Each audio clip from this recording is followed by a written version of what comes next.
కాపు బలిజ కులస్తుల అభివృద్ధి సంక్షేమం కోసం ప్రణాళికాబద్ధంగా కృషి చేస్తాం.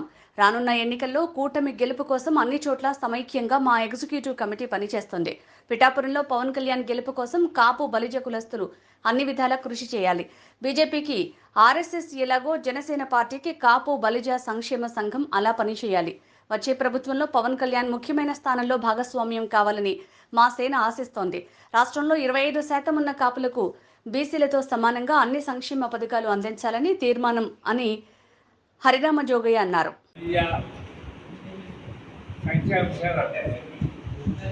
ఎగ్జిక్యూటివ్ కమిటీ మీటింగ్ ఈరోజు పాపంలో జరిగింది. ఎగ్జిక్యూటివ్ కమిటీ సభ్యులతో పాటు 26 జిల్లాల అధ్యక్షులు కూడా ఈ సమావేశానికి హాజరవడం, అనేక తీర్మానాలు చేసి కూడా ఈరోజు సంభవించింది. ఈ కమిటీలో ముఖ్యంగా జనసేన జనరల్ సెక్రటరీ అంటే కాపు బలిజ సంక్షేమానికి గౌరవ అధ్యక్షుడు ఈ బొత్స సత్య గారు,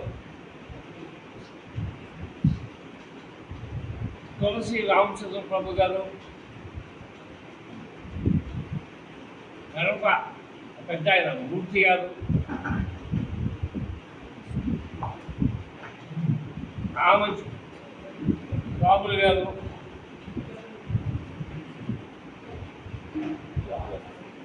వేదవ్యాస్ గారు,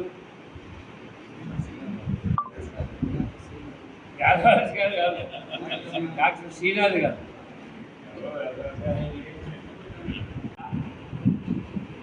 కొన్ని చర్యలు కూడా తీసుకోవాలని ప్రతిపాదనలు చేయడం జరిగింది.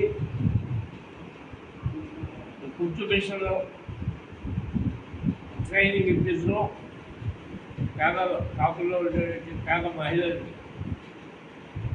వారికి ఉచితంగా కుట్టు మిషన్ పంపిణీ చేయడం, అలాగే సాంస్కృతికంగా అంటే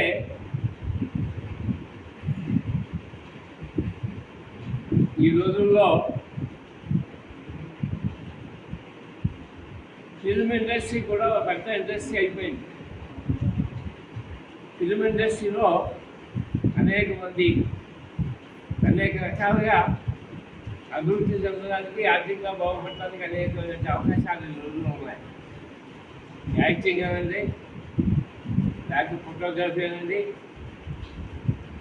ఇలాంటి అనేక టెక్నికల్ ఇష్యూస్లో అన్నింటిలో కూడా ట్రైనింగ్ ఇప్పించగలిగితే, అంటే ఓ ట్రైనింగ్ ఇన్స్టిట్యూట్ కూడా స్టార్ట్ చేసి కాపుల్లో ఉత్సాహం ఉన్నటువంటి యువకులు అందరికీ కూడా అటువంటి ట్రైనింగ్ కూడా ఇప్పించడానికి ప్రయత్నం చేయాలనేది కూడా ఈవేళ వచ్చినటువంటి ప్రతిపాదనలో వచ్చి, అలాగే కింద పేరు చెప్పి ఇంకే రకంగా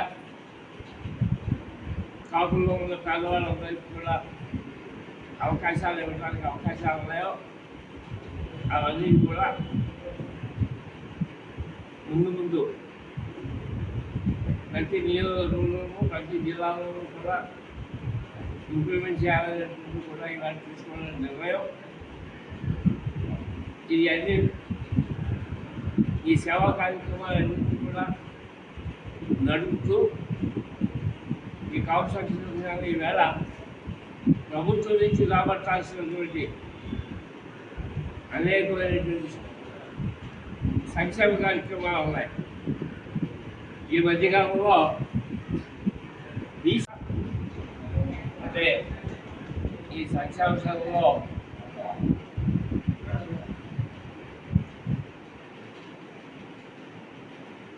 కమిటీ సభ్యులు మాత్రమే కాకుండా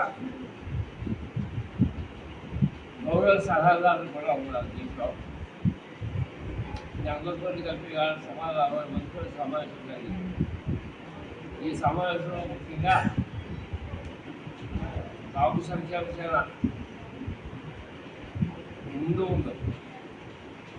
ఇటువంటి సేవా కార్యక్రమాలు చేయాలో ప్రభుత్వం నుంచి ఎటువంటి సంక్షేమ కార్యక్రమాలు చేపట్టాలో వాటికి తీసుకోవాల్సిన చర్యలేదో ఇవన్నీ కూడా మొత్తాలంతా కూడా మాట్లాడారు. అందరి అభిప్రాయం తీసుకున్న తర్వాత కూడా తీర్మానాలు కూడా చేయడం జరిగింది. దీంట్లో రాజకీయ తీర్మానం కూడా ఒక ముఖ్యమైన తీర్మానం. సేవా కార్యక్రమాల పేరు మీద తులసి రామచంద్ర ప్రభు గారు వారి యొక్క సహకారాన్ని సంక్షేమ సేవ పూర్తిగా ఉపయోగించుకోవాలని, వారు ఇచ్చే సహాయం తీసుకుని విద్యలో కాపుల్లో వెనుకబడి ఉన్నటువంటి విద్యార్థులందరికీ కూడా సహకారం అందించడానికి చర్యలు తీసుకోవాలనేటువంటిది